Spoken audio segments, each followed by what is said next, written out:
Have you ever felt embarrassed to ask someone a simple question in English? Like when you really want to speak, but all the right words disappear from your mind. That fear stops a lot of learners from growing. But here's the truth, language isn't about perfection. It's about asking, repeating, trying. And sometimes, it's about one small sentence that changes everything.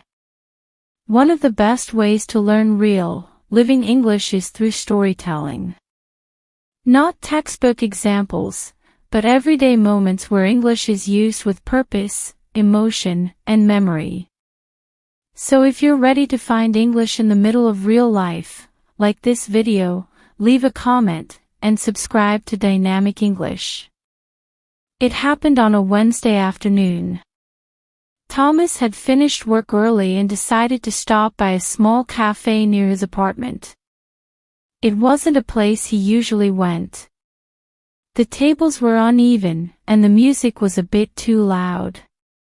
But the smell of fresh pastries coming through the open door made his stomach ignore all that. He found a corner seat and ordered a black coffee. No sugar. He liked things simple. The cafe was mostly empty, just a few people sitting with laptops or notebooks. The kind of crowd that didn't talk much.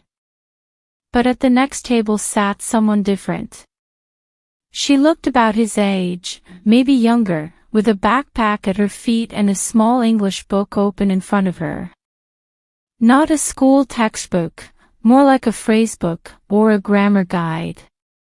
She had a pencil in one hand, and her other hand moved through the pages like she was chasing something. Thomas didn't mean to stare.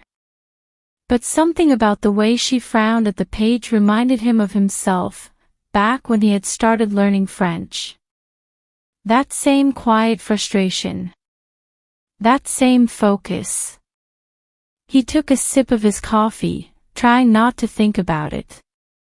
But then she sighed. Loudly. Closed the book. And muttered something under her breath, something he couldn't understand. Without really planning it, he leaned slightly toward her and said, "Everything okay?" She looked surprised. Then smiled. "Sorry. I didn't mean to be loud." "No worries," he said. Then, after a pause, "Are you studying English?" She nodded. "Trying to." He pointed at the book. "That one helping?" She looked down. "Not really. It's full of rules. No sentences I actually use." He smiled. "Yeah. I remember that feeling." She hesitated, then said, "Can I ask you something?" "Sure. Can you teach me one sentence? Just one. Something useful. Something real." Thomas blinked. Of all the questions she could have asked, this one felt unexpected.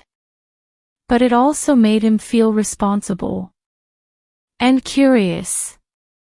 He thought for a moment. Then said, "Try this, I'm still learning, but I'm not afraid to try." She repeated it softly. "I'm still learning, but I'm not afraid to try." He nodded. "It's true, right?" She smiled. "I like it." She wrote it down in the corner of a napkin. Then, for a moment, they both just sat there. No pressure. No lesson. Just a shared moment over coffee and a sentence that actually meant something. They didn't exchange names. She left before he finished his drink. But the napkin stayed in his mind for days.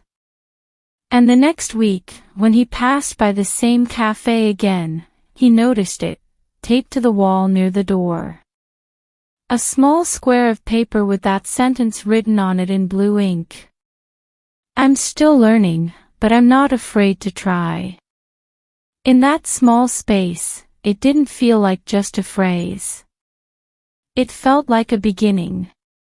In today's story, you learned the sentence, I'm still learning, but I'm not afraid to try. This is a powerful, natural way to talk about your English journey.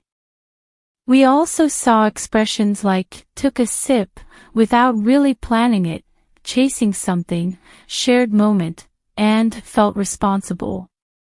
These are the kinds of phrases native speakers use all the time in everyday conversations.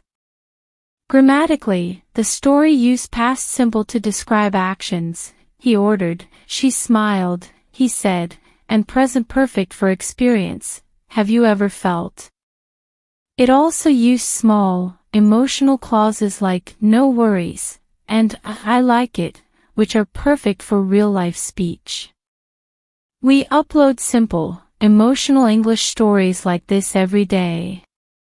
So like this video, subscribe to Dynamic English, and tell us in the comments, what's one English sentence that means something special to you?